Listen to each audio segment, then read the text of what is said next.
नमस्कार, आप देख रहे हैं हर खबरों में हूं आपके साथ अमित शर्मा। वक्त है मसला का। मसला में आज एक बार फिर से हम बात करेंगे भारत बंद की। केंद्रीय संगठनों के आह्वान पर 2 दिन का भारत बंद बुलाया गया। दूसरे दिन भी प्रदेश में हड़ताल का मिला जुला असर देखने को मिला। कई जिलों में रोडवेज का चक्का जाम होने से यात्रियों को भारी परेशानी का सामना करना पड़ा। कई जगह बैंकिंग सेवाएं भी प्रभावित रहीं। हरियाणा कर्मचारी संघ ने भी इस बंद को अपना समर्थन दिया। ऐसे में सवाल यह है कि अपनी मांगों को मनवाने के लिए क्या हड़ताल ही हल है, क्योंकि हड़ताल से लोग परेशान होते हैं। हालांकि लोगों की मुश्किलें यहीं खत्म नहीं होती हैं। एक तरफ हड़ताल तो दूसरी तरफ महंगाई ने लोगों का हाल बेहाल कर रखा है। आज इसी को लेकर चर्चा करेंगे, लेकिन पहले देखिए ये रिपोर्ट।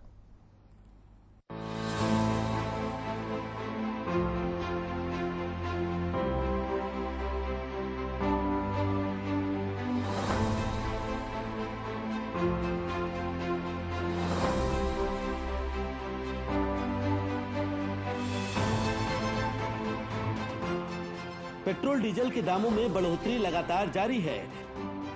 राष्ट्रीय राजधानी में पेट्रोल 100 रुपए 21 पैसे प्रति लीटर बिक रहा है, जबकि डीजल की कीमत 91 रुपए 47 पैसे प्रति लीटर पहुंच गई है। मुंबई, कोलकाता और चेन्नई जैसे शहरों में भी पेट्रोल के दाम पहले से ही 100 रुपए के पार पहुंच चुके हैं। वहीं पेट्रोल और डीजल के दाम बढ़ने से आम जनता को महंगाई का सामना करना पड़ रहा है, क्योंकि इससे खाने पीने के सामान भी महंगे हो सकते हैं। इसका असर उनकी जेब पर ही नहीं, उनके जीवन पर भी पड़ रहा है। आइए आपको दिखाते हैं ग्राफिक्स के जरिए कि 8 दिन में पेट्रोल और डीजल के दाम कितने बढ़े हैं। तेल कंपनियां पेट्रोल, डीजल के दाम धीरे धीरे बढ़ा रही हैं। 22 मार्च से 29 मार्च की बात करें तो सिर्फ 24 मार्च को दाम स्थिर रहे थे।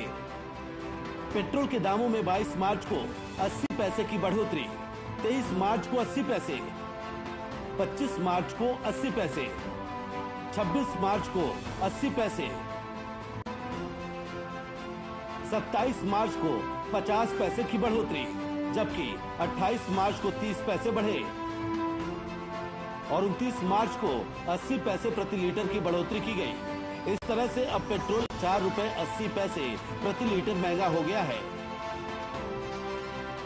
वहीं डीजल की कीमतों में 22 मार्च को 80 पैसे की बढ़ोतरी, 23 मार्च को 80 पैसे, 25 मार्च को 80 पैसे, 26 मार्च को 80 पैसे, 27 मार्च को 55 पैसे, 28 मार्च को 55 पैसे और 29 मार्च को 70 पैसे का इजाफा डीजल के दाम में हुआ है, जिसके चलते 8 दिनों में डीजल 5 रुपए महंगा हो चुका है। बात करें हरियाणा की तो प्रदेश में पेट्रोल के भाव शतक पार कर गए हैं। 8 दिन में 7 बार पेट्रोल डीजल की कीमतों में बदलाव देखने को मिला है। प्रदेश में पेट्रोल 91 पैसे और डीजल 82 पैसे प्रति लीटर महंगा हो गया है, जिसके चलते कई शहरों में पेट्रोल के दाम शतक पार कर गए। भिवानी जिले में पेट्रोल 101 रुपए 9 पैसे प्रति लीटर बिक रहा है, तो वहीं डीजल 92 रुपए 31 पैसे प्रति लीटर है। प्रदेश के सिरसा जिले में पेट्रोल सबसे ज्यादा महंगा है। यहाँ पेट्रोल 101 रुपए 80 पैसे प्रति लीटर हो गया है, तो डीजल 92 रुपए 98 पैसे प्रति लीटर बिक रहा है। वहीं पंचकुला में भी पेट्रोल 101 रुपए 51 पैसे प्रति लीटर है और फरीदाबाद में पेट्रोल 101 रुपए 33 पैसे प्रति लीटर मिल रहा है। वहीं मेवात, पलवल और कैथल में भी पेट्रोल के दाम 100 के पार हो गए हैं। लगातार हो रही पेट्रोल डीजल के दामों में बढ़ोतरी के बाद रेवाड़ी में पेट्रोल 100 रुपए 10 पैसे प्रति लीटर तो डीजल 91 रुपए 34 पैसे प्रति लीटर बिक रहा है। ऐसे में लोगों की मांग है कि बढ़ती महंगाई पर अंकुश लगाने के लिए सरकार को प्रयास करने चाहिए, ताकि लोगों को महंगाई से दो चार ना होना पड़े। तेल की बढ़ती कीमतों पर विपक्ष पहले से ही हमलावर है। विपक्ष ये आरोप लगाता रहा है कि चुनावों में नुकसान के डर से उस दौरान कीमतें नहीं बढ़ाई गईं और अब सरकार महंगे तेल का बोझ आम जनता पर डाल रही है। वहीं सरकार ने भी इसके पलटवार में महंगे तेल पर सफाई दी है। उन्होंने रूस और यूक्रेन की जंग को इसका जिम्मेदार ठहराया है। साथ ही सरकार के मुताबिक जंग का असर क्रूड ऑयल की कीमतों पर पड़ा है और दुनिया भर की इकोनॉमी पर इसका असर देखने को मिल सकता है। हालांकि ऐसा लगता है कि तेल कंपनियों ने जोर का झटका धीरे से देने का फैसला किया है। शायद यही वजह है कि बीते 8 दिनों में 7 बार तेल की कीमतों में इजाफा किया गया है। ब्यूरो रिपोर्ट, हर खबर।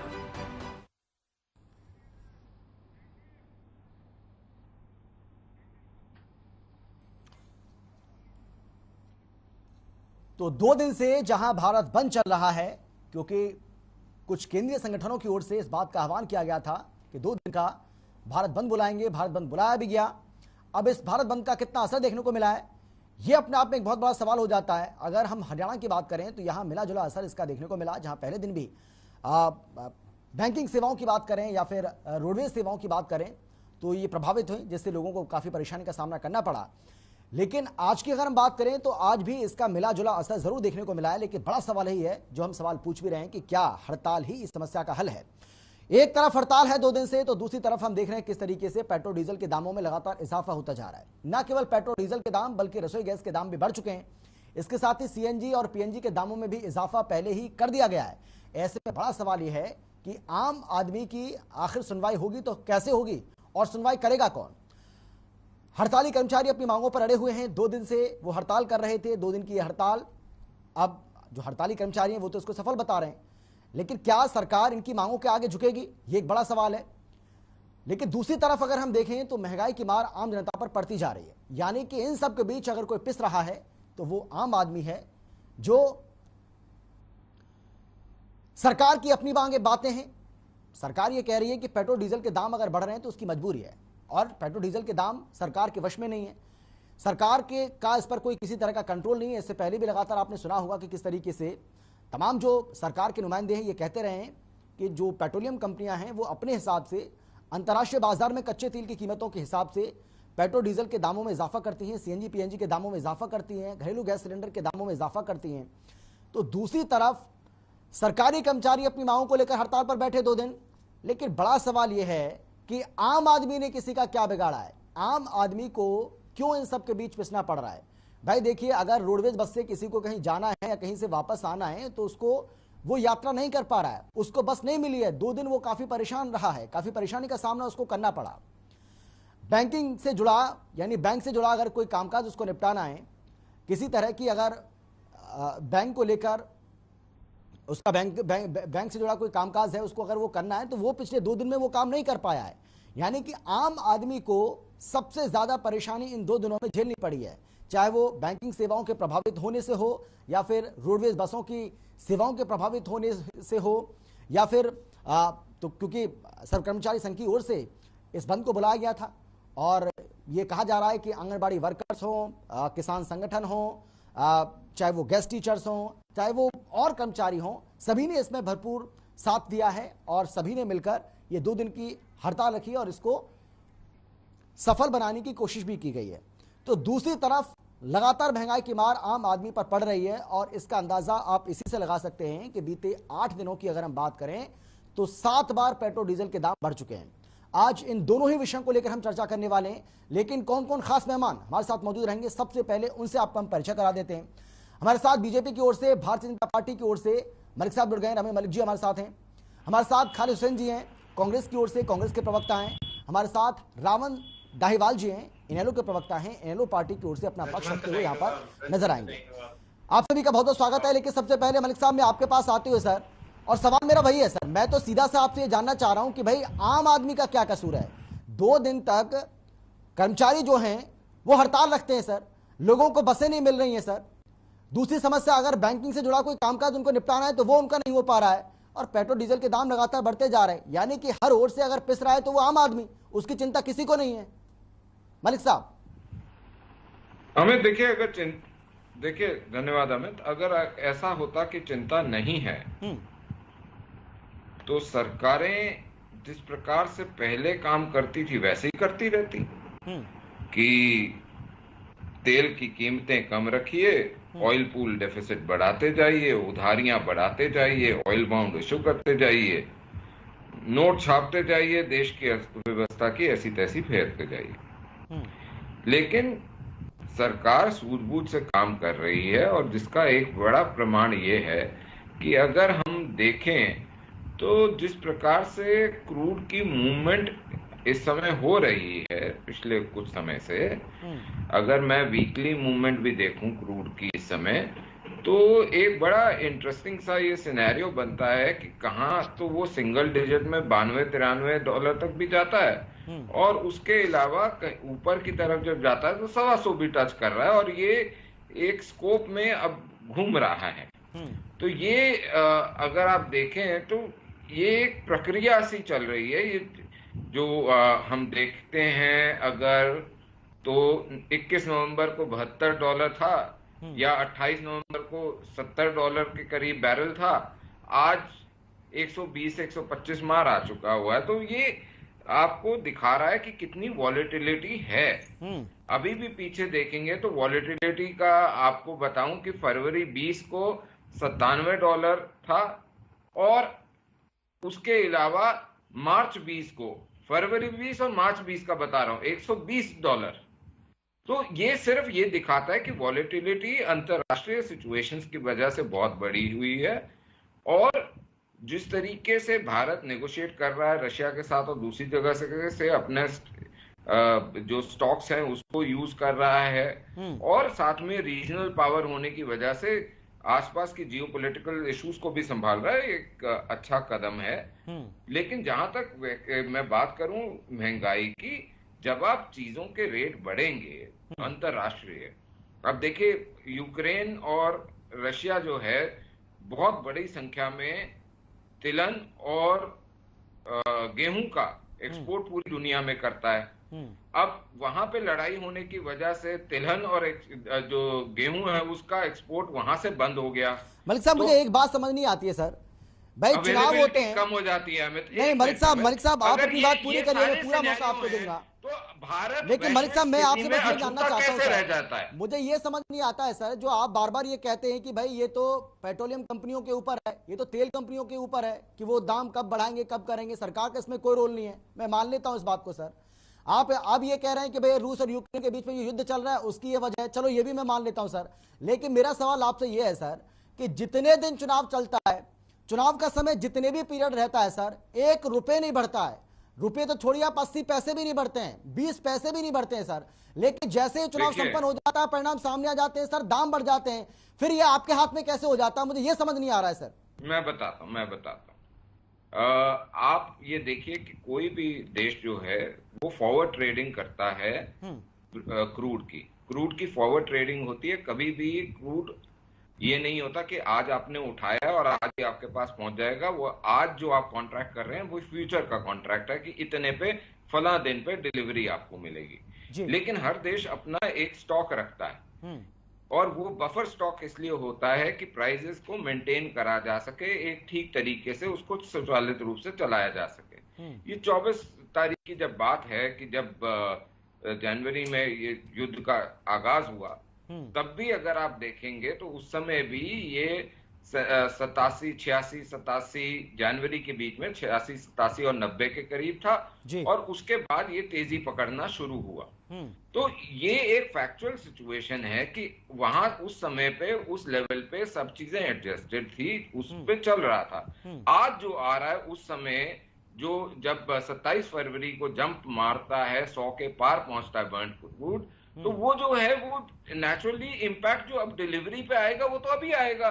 लेकिन अब मेरे को एक चीज बताइए कि अगर देश के ऊपर हम ये कहें कि जी हमने तो आपको सब्सिडी दे दी और हमने पेट्रोल डीजल के दाम कम रख दिए, लेकिन हम आपसे वो सब्सिडी जो आपके पैसों से आपको ही दे रहे हैं उसके ऊपर आपसे ही तो मलिक साहब आप मैं इस बात को मानूं क्या मलिक साहब, मैं ये मानूं कि आप एक हाथ से अगर दे रहे हैं तो एक हाथ से आप ले रहे हैं, यानी कि आप बराबर करके चल रहे हैं बात को, आप इस हाथ से दे रहे हैं उस हाथ से आप ले रहे हैं। ये बताइए आप जब अकाउंट्स करते हैं तो कौन से अकाउंट्स में ये नहीं होता दैट बैलेंस। मैं लौट रहा हूं मलिक साहब आपके पास, ठीक है मलिक साहब मैं जवाब ले लेता हूं।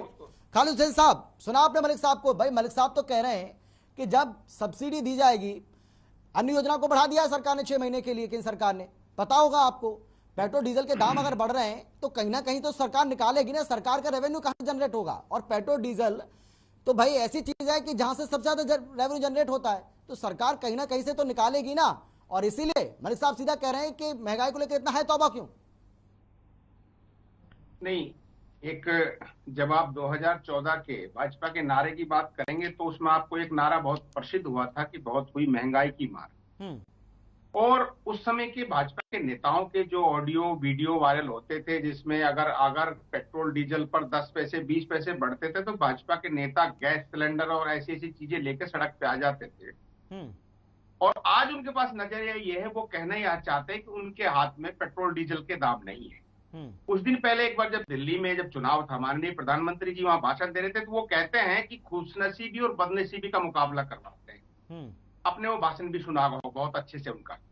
लेकिन अब मलिक साहब ने जो कहा कि सरकारें, पहले की सरकार और आज की सरकारें, मलिक साहब पहले की सरकारें क्या करती थी आपको ये समझना चाहिए। पहले की सरकारें अंतर्राष्ट्रीय बाजार में अगर क्रूड ऑयल का रेट महंगा होता था तब भी इस देश के लोगों को 50, 60 और 50 रुपए में पेट्रोल और डीजल उपलब्ध कराती थी। नहीं साहब, आपकी सरकार में रेट आज भी नहीं है और आप 85 रुपए तक तो मैंने पेट्रोल डीजल बेचते हैं दिल्ली में। और ये महंगाई, पेट्रोल डीजल की महंगाई और निचले स्तर तक जाकर लोगों को प्रभावित करती है। आपको 88 रुपए आप जो आंकड़े बता रहे हैं, आपको क्या लगता है कि आपके नेता, भाजपा के नेता से पहले 87-88 रुपए खरीदा या नहीं खरीदा? ना पहले हाँ या ना बोलिए, तब आगे जाके मंच पे जाके हमें पहले ये बताइए, इनको बोलिए फैक्चुअली करेक्ट बात करेंगे। जो यूपीए की सरकार थी, यूपीए की बात करेंगे। हाँ ठीक है मलिक साहब, उनको बात रखने दीजिए। मलिक साहब उनको बात रखने दीजिए। अगर आपको लग रहा है कि फैक्चुअली कोई गलत बात वो बोल रहे हैं तो आपका जब नंबर आया सर आप बता देना कि क्या गलत उन्होंने बोला। हाँ बोलिए खालिद साहब, बोलिए आप। ये देखो मलिक साहब, आप बोलेंगे तो मैं बीच में बहुत जोर से बोलूंगा। वो चुप हो गए, बोलिए आप बोलिए। आपको जो आप यहाँ पे आंकड़ेबाजी सुनाते हैं उसको अपने नेताओं से कंपेयर करिए। खुशनसीबी और बदनसीबी कहने वाले नेताओं से कंपेयर करिए। नहीं आप मुझे ये बताइए, आप मुझे ये बताइए कि पेट्रोल डीजल के दाम, मुझे एक बात बताइए खालिद साहब सीधा सवाल मेरा आपसे है, मेरा सीधा सवाल आपसे है। मैं आपसे ये जानना चाह रहा हूं कि तेल के दामों को मार्केट के हवाले किसने किया? बीजेपी ने किया, कांग्रेस ने किया? भाई मार्केट के हवाले तो आप ही ने किया ना। पहले पेट्रोल को किया और जब इनकी सरकार बन गई तो इन्होंने डीजल को भी कर दिया, तो पेट्रोल डीजल दोनों हो गए। लेकिन इसके सबसे बड़े जिम्मेदार तो आप ही लोग हैं। हाँ, ये इस देश के अंदर 7 से 8 साल से भाजपा की सरकार इस देश में है, लेकिन भाजपा की सरकार आज तक तय नहीं कर पाई। कह रहे हैं शर्मा जी, जैसा आप कह रहे हैं कि हमने तेल को अंतर्राष्ट्रीय बाजार के हवाले कर दिया, तो अच्छा रहता है 7-8 साल उनसे वापस ले लेते, उसको आप एक दूसरे दायरे में ले आते। जो आपने जीएसटी घोषित किया, आप जीएसटी के अंदर ले आते उसको। अच्छा रहता आप सरकार होने का सबूत पेश करते इस देश के सामने। अच्छा रहता इस देश के लोगों को आप उस सरकार के मुकाबले सस्ता पेट्रोल और डीजल, जहां आप कहते थे कि 35 रुपए में आपको पेट्रोल और डीजल मिलेगा, अच्छा रहता कि भाजपा की सरकार 35 से 40 रुपए में पेट्रोल डीजल इस देश के लोगों को उपलब्ध कराती। लेकिन जब महंगाई, बेरोजगारी, इन चीजों पर सवाल उठेंगे इस देश के अंदर, शर्मा जी बहुत ध्यान से सुनने की बात है, तब आपको इस देश के अंदर सांप्रदायिकता से सने हुए पोस्टर मिलेंगे दीवारों पर लगे हुए आरएसएस के लोगों के द्वारा। आपको कश्मीर फाइल जैसी मूवियां मिलेंगी जो कश्मीरी पंडित। कश्मीर फाइल का भाई कश्मीर फाइल्स कहां से आ गई? मैं मलिक साहब पूछ रहा हूं उनसे, मैं पूछ रहा हूं आपसे, मलिक साहब पूछ रहा हूं मैं उनसे। भाई बात सही है बिल्कुल, मलिक साहब सही तो कह रहे हैं। नहीं मलिक साहब ने आपत्ति बिल्कुल सही दर्ज कराई है। भाई कश्मीर फाइल से आपको क्या आपत्ति है? और ये भाई कश्मीर फाइल्स तो हमारी डिबेट का हिस्सा ही नहीं है। खालिद साहब आप डिरेल मत करिए, डिबेट को डिरेल मत करिए, मुद्दे पर आइए। जब गांधी जी की हत्या हुई 47 के अंदर, तो तब आपने महाराष्ट्र में ब्राह्मणों का कत्ल करवाया हो, 65 के दंगे कराए हो, आप बात करेंगे। और कश्मीर के अंदर जो आपको दर्द है वो सीधे क्यों नहीं बोलते हो? मूवी देख के आइए। आप सवाल कश्मीर का दर्द सीधे क्यों नहीं बोलते हो कि आप बचाना चाहते हो उन कातिलों को, उन खंजीर की औलादों को बचाना चाहते हो? आप समस्या का निवारण आप नहीं कर पाते हैं, वो आप नहीं कर। कश्मीर चलिए मलिक साहब मैं लौट रहा हूँ, मलिक साहब मैं आ रहा हूँ आपके पास, मलिक साहब आपके पास भी आ रहा हूँ, खालिद साहब आपके पास भी आ रहा हूँ। और मैं आपके पास भी आ रहा हूं सर। एक मिनट के लिए मैं रुकना पड़ेगा मुझे, एक ब्रेक लेना छोटा सा, उसके बाद लौट रहे हैं, चर्चा को आगे बढ़ाते हैं, जल्द लौट रहे हैं।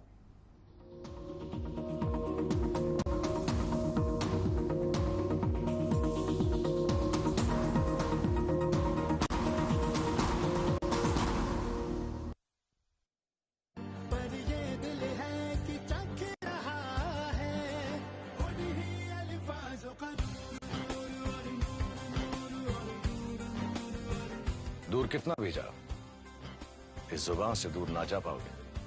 विमल, बोलो जुबान केसरी। मेरे जैसा कोई दूसरा? चुलबुलापन जिसकी हर बात में घुल जाए, जिंदगी में रंग भर दे। मेरी जैसी मेरी अपनी पताका। पताका चाय, गजब का स्वाद। अरे रंगों का उमंगों का, अरे रंगों का उमंगों का जज्बा कहाँ रुकता है। मन साफ है तेरा अंदर तो बाहर दिखता है। हर रिश्ते का एहसास रखते हैं, हर घर में अपनी पहचान खास रखते हैं। हम निरमा एडवांस हैं, मन की तरह कपड़े भी साफ रखते हैं। निरमा एडवांस। पंजाब है जसप्रीत का ठिकाना, मुंबई है आदर्श का आशियाना, केरल का गोविंद निवासी, कोलकाता में जन्म है काशी। हर हिंदुस्तानी की शान, ARB बियरिंग्स जोड़े सारा हिंदुस्तान। अरे रंगों का उमंगों का जज्बा कहाँ रुकता है। मन साफ है तेरा अंदर तो बाहर दिखता है। जो अच्छा हो, जो सच्चा हो, वही तो दिखता है। हम निरमा एडवांस हैं, मन की तरह कपड़े भी साफ रखते हैं। निरमा एडवांस। जुबान के लिए उड़ चला गैरों की जमीन पर, खुशबू अपने पन की ढूंढता। दूर कितना भी जा, इस जुबान से दूर ना जा पाओगे। विमल, बोलो जुबान केसरी। मेरे जैसा कोई दूसरा? चुलबुलापन जिसकी हर बात में घुल जाए, जिंदगी में रंग भर दे। मेरी जैसी मेरी अपनी पताका। पताका चाय, गजब का स्वाद। अरे रंगों का उमंगों का, अरे रंगों का उमंगों का जज्बा कहाँ रुकता है। मन साफ है तेरा अंदर तो बाहर दिखता है। हर रिश्ते का एहसास रखते हैं, हर घर में अपनी पहचान खास रखते हैं। हम निरमा एडवांस हैं, मन की तरह कपड़े भी साफ रखते हैं। निरमा एडवांस। पंजाब है जसप्रीत का ठिकाना, मुंबई है आदर्श का आशियाना, केरल का गोविंद निवासी, कोलकाता में जन्म है काशी। हर हिंदुस्तानी की शान, ARB बियरिंग्स जोड़े सारा हिंदुस्तान।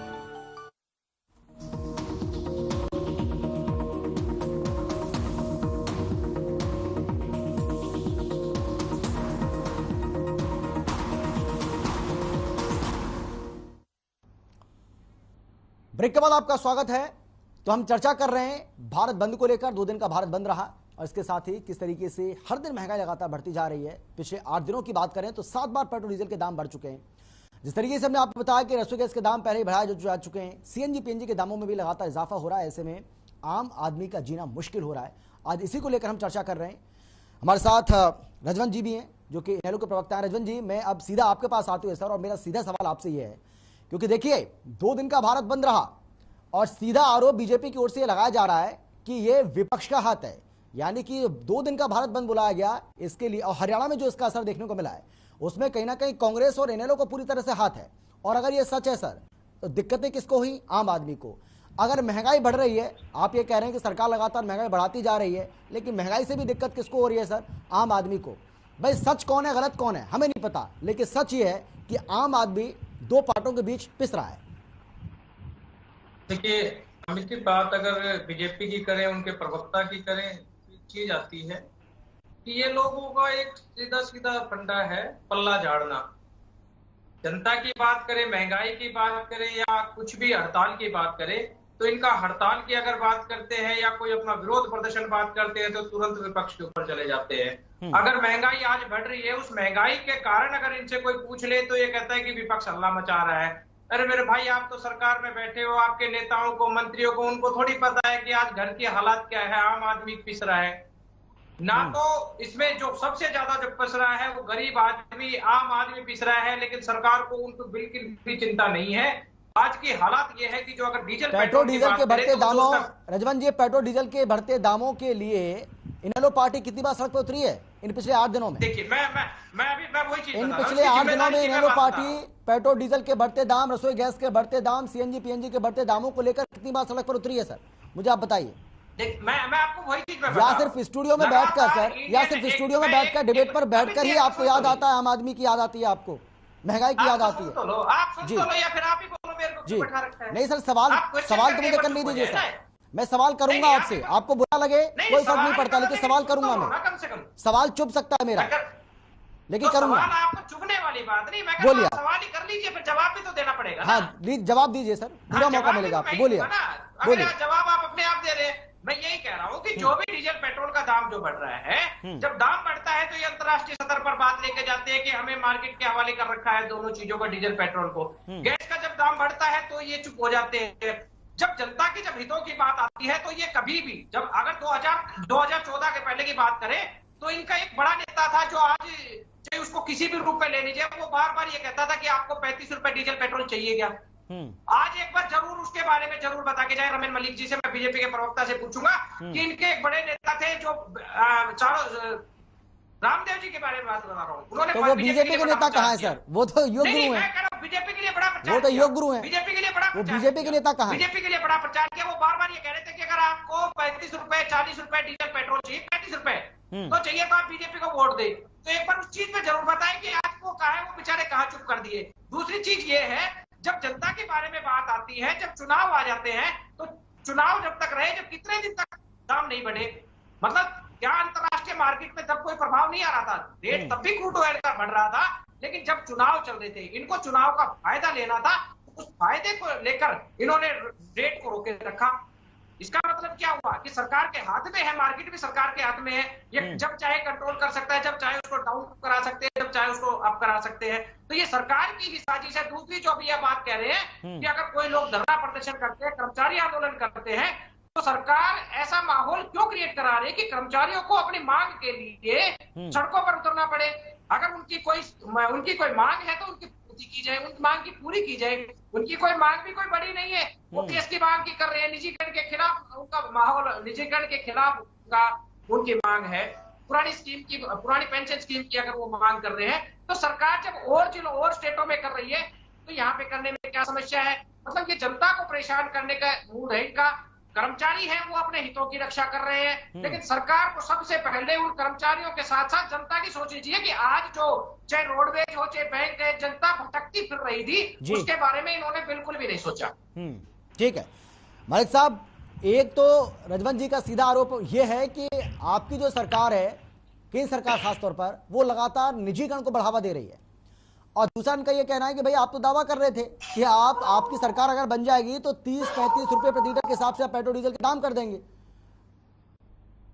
अच्छा मलिक साहब, तो मेरा इतना सहमति है जी कि पेट्रोल डीजल के दाम टैक्सों के अलावा क्या है वो तो सामने है, लेकिन क्या ये दोनों के दोनों जो मेरे मित्र हैं ये बता सकते हैं कि हमारे देश के ऊपर हर साल कितना ऑयल पूल डेफिसिट रहा, कितना ऑयल बॉन्ड्स बेचे गए, और साथ में जो ईरान से जब हम तेल लिए थे कांग्रेस के समय में, तो उसकी जो 35-40 हजार करोड़ की उस समय की देनदारी थी वो किसने भरी।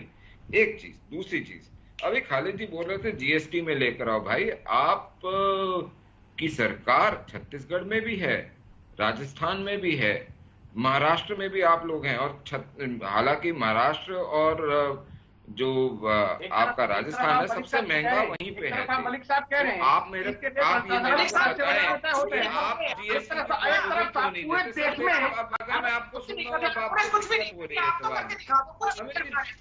एक एक करके हाँ बोलिए मलिक साहब, बोलिए मलिक साहब। मिलता है ना तो फिर दर्द हो जाती है कि हमारा झूठ पकड़ा जा रहा है। अब आगे की बात कर रहा हूँ।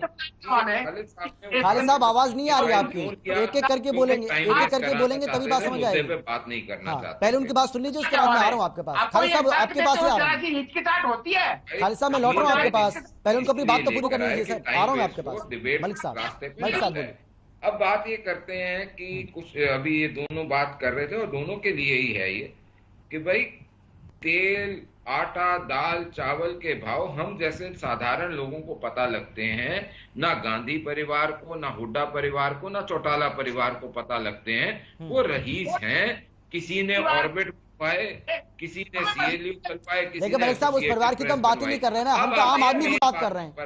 मलिक साहब हम तो आम आदमी की बात कर रहे हैं, हम उस परिवार की बात ही नहीं कर रहे जिसकी बात आप कर रहे हैं। कि जब ये बात कर रहे हैं आज के दिन में जी कि उनका संवैधानिक खालिद साहब सुन लीजिए, डिबेट खराब हो रही है ऐसे। चाहूंगा कि आपकी आवाज ही नहीं आ रही है। प्रवक्ता और पार्टियां क्या केरल हाईकोर्ट को ये बोलेंगी कि वो गलत है ये बोलने में कि सरकारी मुलाजिमों को हड़ताल करने का हक नहीं है, ये बोला है? तो आप क्या माननीय न्यायालय को ये बोलेंगे कि न्यायालय को समझ नहीं है, न्यायालय को पता नहीं है क्या कह रहे हैं? आप अपना विरोध जाहिर कर सकते हैं, वो आपकी अभिव्यक्ति की आजादी है, लेकिन आप क्या कर सकते हैं क्या नहीं कर सकते इसको सूचित करने वाला न्यायालय होता है, आप और मैं नहीं। अब मैं आपसे बड़ी बात करना चाहता हूं। मैंने तो आज न्यूयॉर्क टाइम्स का भी एक आया हुआ था कि 2 दिन से भारत ठप है, मेरे को तो भारत ठप दिखा नहीं।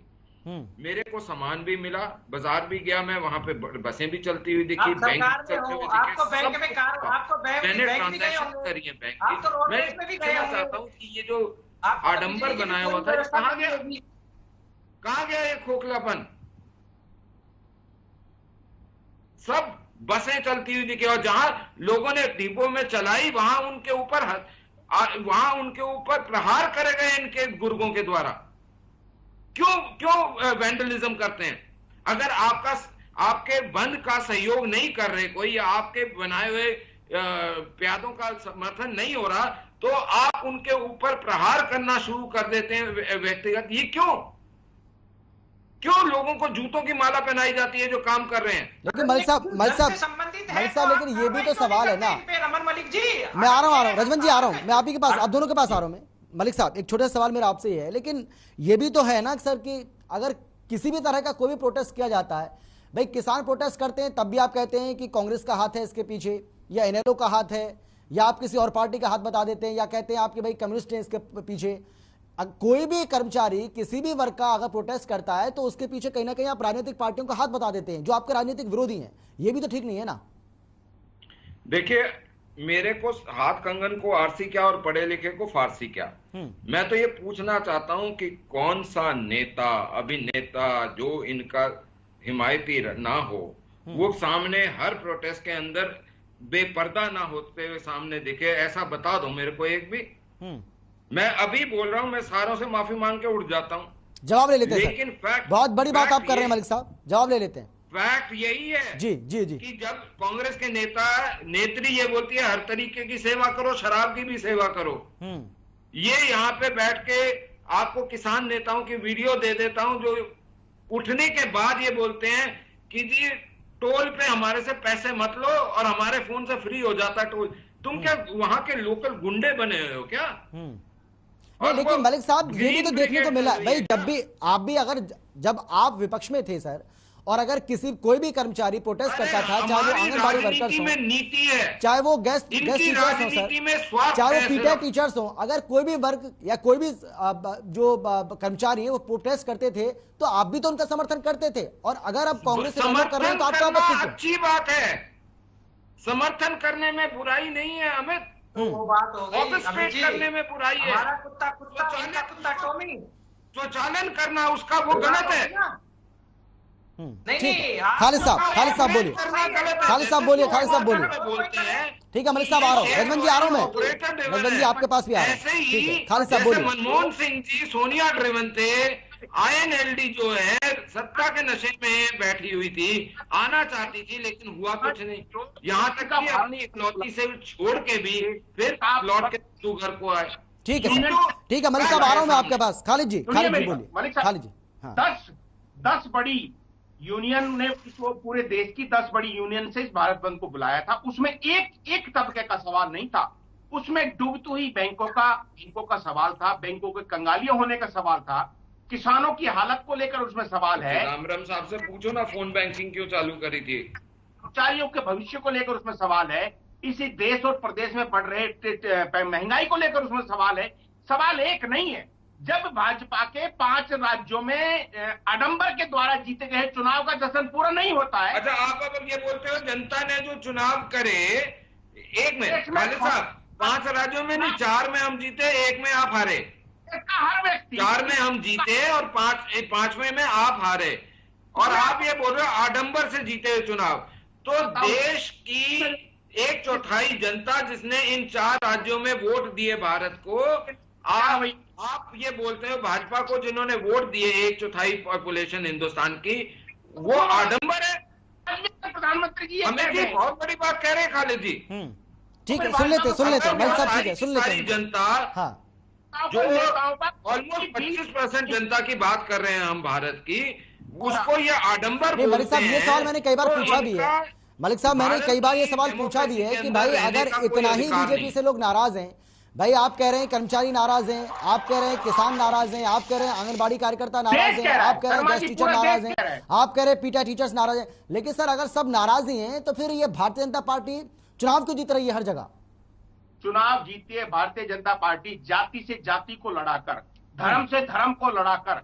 और अभी मायावती जी का बयान सुना आपने शर्मा जी 2 दिन पहले का? मायावती जी ने क्या कहा कि आरएसएस के लोगों ने ये प्रचार किया, आरएसएस के लोगों ने ये प्रचार किया कि मायावती जी को राष्ट्रपति।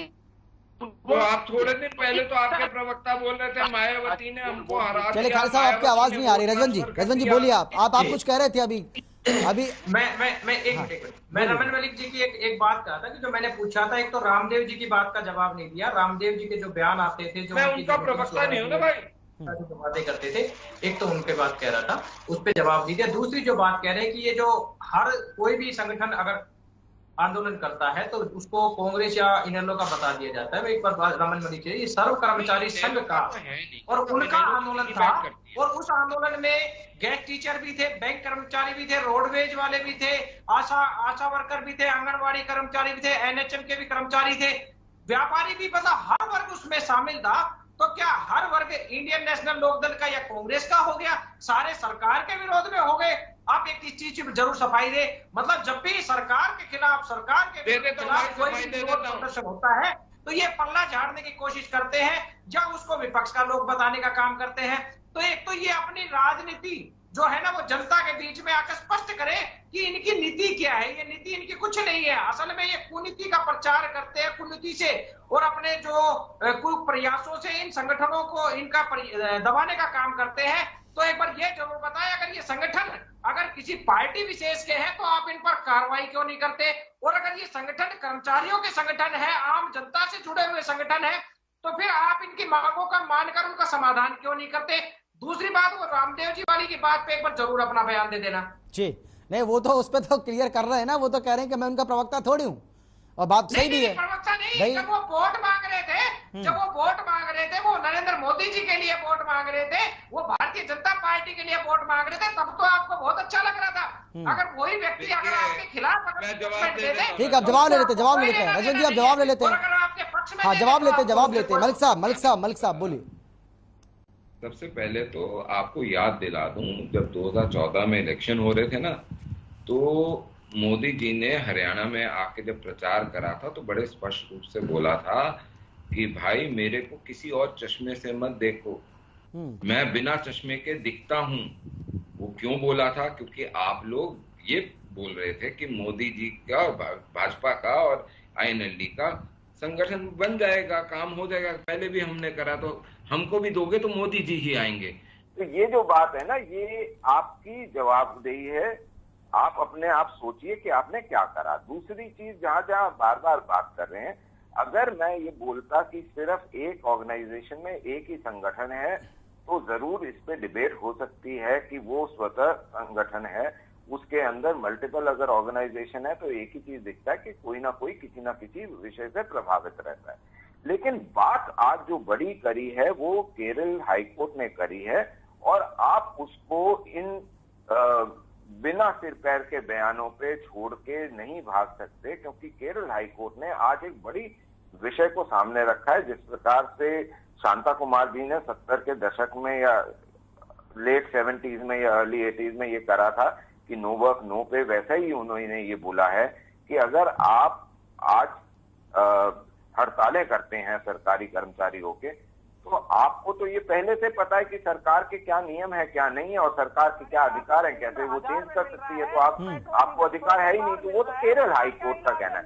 मैं अब सिर्फ इतनी सी बात आपसे पूछना चाहता हूं कि आप ये बताइए कि अगर सारा का सारा वर्ग, जैसे आप क्लेम करते हो कि हमारे अगेंस्ट है, चाहे वो स्टूडेंट्स हैं, चाहे वो किसान हैं, मजदूर हैं, व्यापारी है, कर्मचारी है, कोई नहीं बचा, पूरे देश में हमारे खिलाफ हैं सब के सब, तो फिर हम क्या कर रहे हैं साहब? कैसे लोगों का अपार समर्थन हम लोगों को मिल रहा है?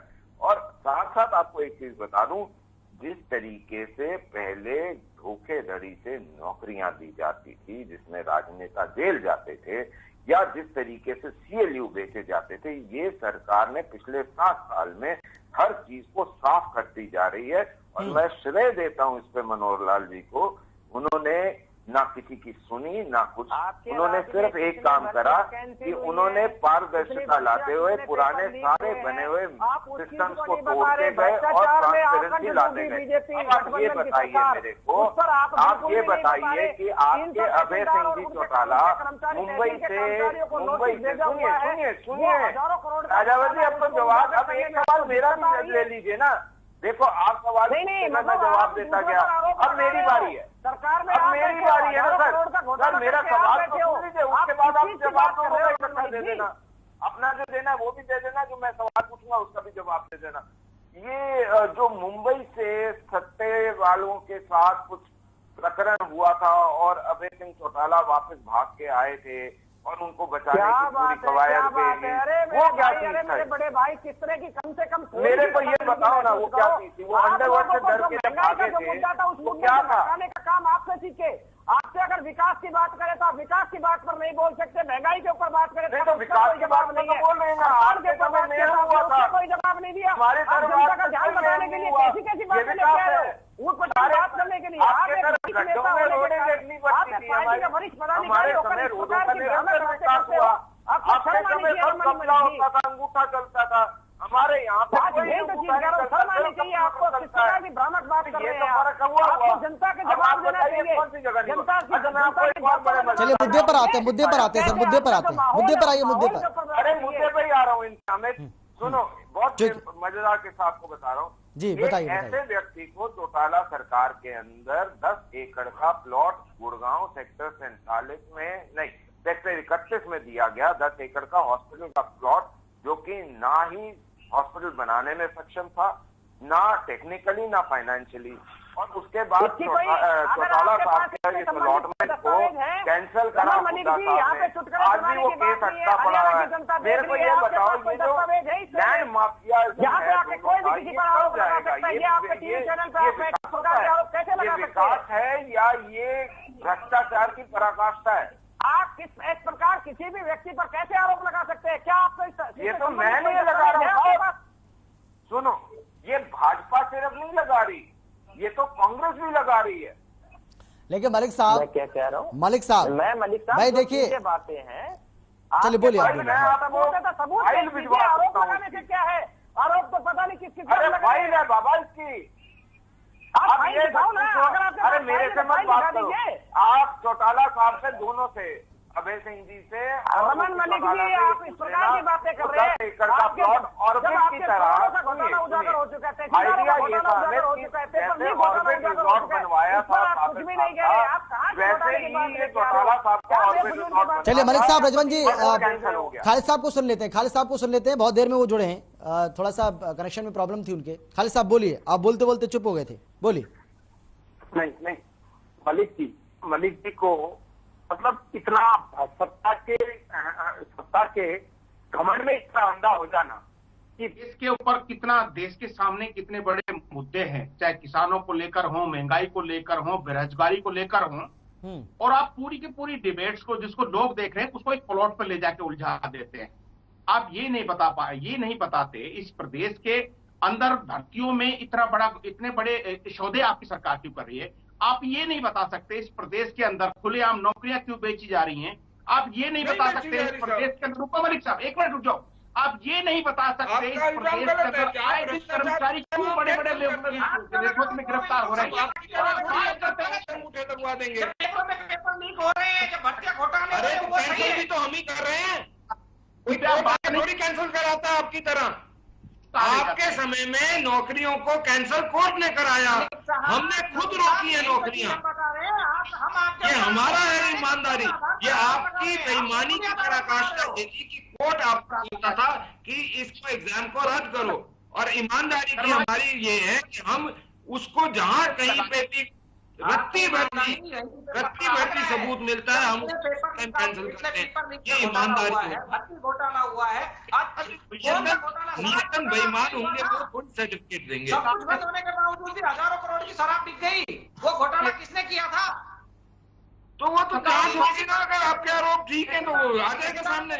देखिए खालिद मियां, ऐसा है खालिद मियां, बात सुनो, ऐसा है कि यहाँ पे दल का नेता होता है, नेताओं का दल नहीं है, और हमारे लिए इससे कोई फर्क नहीं पड़ता कि वो कौन नेता है, कौन व्यक्ति है, कौन सा कार्य करता है। अगर कोई गलत है तो वो गलत है, उसका। देखिए सर, आरोप तो लगे मलिक साहब, आरोप तो सरकार के ऊपर लगे ना भाई। एक के बाद एक कई पेपर लीक हुए, HPSC का मसला हो, HSSC का मसला हो, पेपर जो भाई धान घोटाले की बात की गई, शराब घोटाले की बात की गई, रजिस्ट्रियों में गड़बड़ी का मामला सामने आया। सर बहुत सारी चीजें सामने तो आई है ना।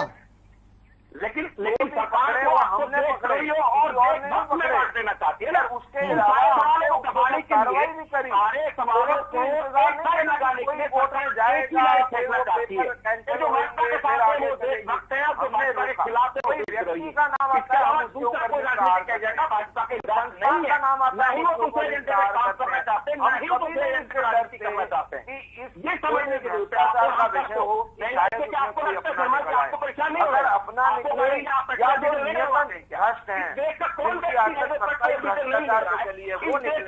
मलिक साहब खालिद जी की आवाज दब रही है सर, वो नहीं सुन, उनको हम सुन नहीं पा रहे हैं, उनको बोलने दीजिए मलिक साहब, नहीं तो ये आरोप लग जाएगा कि भाई मौका नहीं दिया बोलने का। सबको बराबर मौका मिलना चाहिए, उनको बोलने दीजिए। खालिद साहब बोलिए। हाँ, जो मेन मुद्दे हैं इस देश और प्रदेश के, महंगाई देश का मुद्दा है, उसका आप जवाब नहीं देना चाहते। भाजपा एक लाइन खींच के रखना चाहती है शर्मा जी। भाजपा की लाइन ये है कि जो भाजपा के साथ हैं वो देशभक्त हैं, और जो भाजपा के देखिए महंगाई अगर बढ़ रही है खालिद साहब, मैं ये कह रहा हूँ, मैं आपसे ये पूछना चाह रहा हूँ भाई, देखिए अंतर्राष्ट्रीय बाजार में ग्लोबली अब दाम बढ़ रहे हैं ना, नहीं मैं ग्लोबल मार्केट में दाम बढ़ रहे हैं कि नहीं बढ़ रहे हैं? बढ़ रहे हैं। तो जब किसानों के रेट हम बढ़ाते हैं तो क्या उसका रेट्रोस्पेक्टिव इफेक्ट लोगों के ऊपर नहीं आएगा? किसानों की जब MSP बढ़ाते हैं तो क्या ये होगा कि MSP तो बढ़ जाए लेकिन जो ट्रिकलिंग इफेक्ट मार्केट में आता है वो कम हो जाएगा? जाते हैं 5 से 6 गुना, उसमें GST बढ़ जाती है, तो ये क्या हो रहा है? इस सब पे नजर नहीं है। कौन सी GST बढ़ा दी? सवाल कर रहे हैं जो यूनियन काउंसिल में आपके फाइनेंस मिनिस्टर्स भी बैठते हैं क्या? नहीं, वो सब लोग देशभक्त हैं और इस देश के किसान का, मजदूर का, कर्मचारी का भला चाहने वाले लोग हैं। अरे सर, मैं आपसे एक चीज पूछता हूँ कि अगर गेहूं का रेट बढ़ेगा, किसान पेट्रोल के विषय में पेट्रोल मुख्य मुद्दों का समर्थन करना हमारी जिम्मेदारी करेंगे, लेकिन अपने तरीके से कोई फर्क नहीं पड़ने वाला है। हम अगर इन्फ्लेशन बढ़ेगी कहीं पे, इन्फ्लेशन ना हो तो भी आपको दिक्कत है कि चीजों के भाव नहीं बढ़ रहे, आमदनी लोगों की नहीं बढ़ रही। अगर लोगों की आमदनी बढ़ती है, हर प्रकार का फिर इन्फ्लेशन आएगा तो उससे भी आपको दिक्कत है। आप वो लोग हैं जिन्होंने इन्फ्लेशन 10% पे रखी, अब वो लोग हैं जो ग्रोथ 9% पे रख रहे हैं, इन्फ्लेशन 3-4%, 5%। ठीक है मलिक साहब, आ रहा हूँ मैं, खालिद साहब आ रहा हूँ आपके पास। रजन जी मैं ये जानना चाह रहा हूँ आपसे भाई, आप ये बताइए, आप ही लोग तो ये कहते थे कि जब अंतर्राष्ट्रीय मार्केट में कच्चे तेल के जो दाम है अगर वो कम हो गए तो सरकार पेट्रोल डीजल के दाम कम क्यों नहीं कर रही है? लेकिन अब तो उल्टा हो रहा है ना सर, अब तो दाम बढ़ रहे हैं और सरकार अगर दाम बढ़ा रही है तो आपको दिक्कत क्यों हो रही है? आपको ऐसा क्यों लग रहा है कि सरकार जानबूझकर ऐसा कर रही है? इस चीज से ये बात बिल्कुल आपने सही क्वेश्चन किया है, बिल्कुल, और मैं इसका जवाब भी सही दे देता हूँ।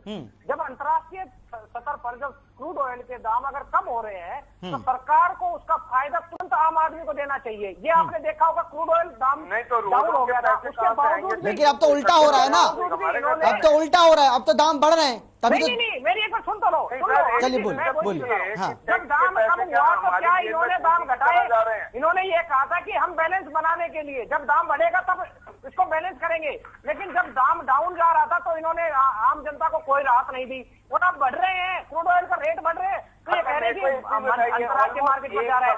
ये चीज कहाँ तक जायज है? दूसरी चीज एक और बता रहा हूँ, भ्रष्टाचार की बात और बता रहा हूँ।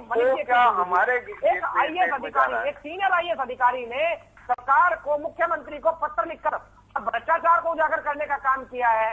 वो क्या सही है या गलत है? ये वो सीनियर IAS अफसर है और जिस पर बेदाग छवि का IAS अफसर है, अगर किसी ने आरोप लगाया तो उस आरोप की जांच होनी चाहिए, क्यों नहीं होनी चाहिए? मैं तो ये पूछना चाहता हूँ आपसे कि जो ये पैसे की आप बार बार बात करते हैं, 190 करोड़ लोगों को इंजेक्शन लगता है, US 25 करोड़ पे आके बोल देता है हमारे पास और पैसे नहीं है लगाने के लिए। हम 180-190 करोड़ लोगों को अभी तक लगा चुके हैं। 80 करोड़ से ऊपर लोगों को पिछले 10-11 महीने से भोजन मिल रहा है, आगे भी 3-4 महीने और मिलेगा। मैं ये पूछना चाहता हूँ कि देश का पैसा मलिक साहब, अगर आपकी बात से चलो थोड़ी देर के लिए मान भी लेते हैं। मलिक साहब, खालिद साहब मैं आ रहा हूँ। खालिद साहब मुझे सवाल करने दीजिए। अगर वो खाने का भोजन का रजवन जी आ रहा हूँ मैं, रजवन जी। मलिक साहब तो चाहिए आपको, मलिक साहब ऐसे भी दे सकते थे मेरे भाई, जनता की कमाई को। और आप हमने जो करा काम हम उसकी बात क्यों ना जनता तक पहुंचाएं? नहीं मलिक साहब ये फिर साफ कर देना सरकार। मलिक साहब ये जो ये धीरे धीरे खुराक दी जा रही है, ये किश्तों में जो खुराक दी जा रही है, मलिक साहब मैं ये जानना चाहूँ, मलिक साहब मेरा सवाल तो सुन लीजिए सर। क्या दिक्कत है? मलिक साहब मेरा सवाल सुनिए। मैं ये कह रहा हूँ आपसे, ये जो धीरे धीरे किश्तों में जो महंगाई की डोज दी जा रही है लोगों को, आप एक बार बता दीजिए ना कि भाई हम आपको, आपके लिए देखो अन्न योजना को हमने 6 महीने के लिए बढ़ा दिया, हम आपको तमाम तरह की सब्सिडी दे रहे हैं भाई। आप और भी बता रहे थे अभी कि किस तरीके से वैक्सीनेशन का जो प्रोग्राम है एक बड़े लेवल पे चला, अमेरिका से भी हम आगे निकल गए भाई, वो भी फ्री में वैक्सीन लोगों को लगाई जा रही है, तो सरकार कहीं ना कहीं से तो रेवेन्यू लेगी।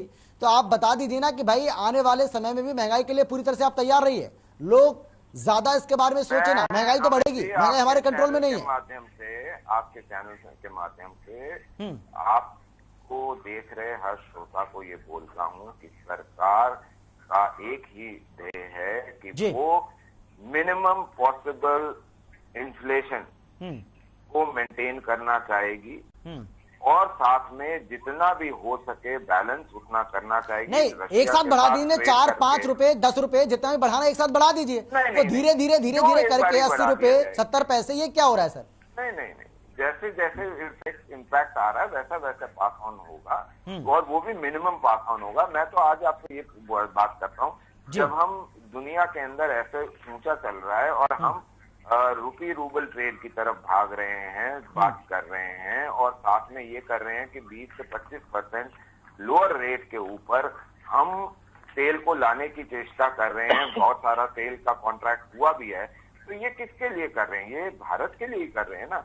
हम कोई ये तो नहीं कर रहे हैं कि हम जैसे नटवर सिंह जी ने, मेरे को याद आता है अपनी किताब में भी लिखा था कि कैसे ईरान के साथ ट्रेड सेटअप करा गया था और कैसे उनसे किकबैक्स ली गई थी। नटवर सिंह की किताब अगर आप पढ़े तो आपको उसमें याद आएगा, स्मरण हो जाएगा कैसे ये सारा सेटअप करा गया था ईरान के साथ, जो ट्रेड जब एम्बार्गो लगे थे और उसके बाद हमने फूड फॉर ऑयल का प्रोग्राम शुरू करा था और उसके बाद कैसे फूड फॉर ऑयल से हम 35,000 करोड़ के डेट में आ गए। भाई खालिद साहब, मलिक साहब तो कह रहे हैं ना कि थोड़ा सा इंतजार करिए, सरकार प्रयास कर रही है, महंगाई को कंट्रोल करेंगे, धीरे धीरे लाएंगे पेट्रोल डीजल के दाम नीचे। देखिए जैसा मलिक साहब ने अभी बताया कि इस देश के अंदर वैक्सीनेशन हुआ, इस देश के अंदर फ्री अनाज वो दे रहे हैं, तो उसका पैसा वो वसूल रहे हैं। तो हम क्या ये समझ ले कि हम पैसा नहीं वसूल रहे हैं, को दिया है, वसूली आप करते हैं। नहीं सर, आप गलत सच बोलेंगे, मैं एक्सेप्ट करूंगा। आप वसूली नहीं बोल सकते। हम पैसा सही तरीके से डिस्ट्रीब्यूट कर रहे हैं। और वसूली करना महाराष्ट्र में होता है, वहाँ विकास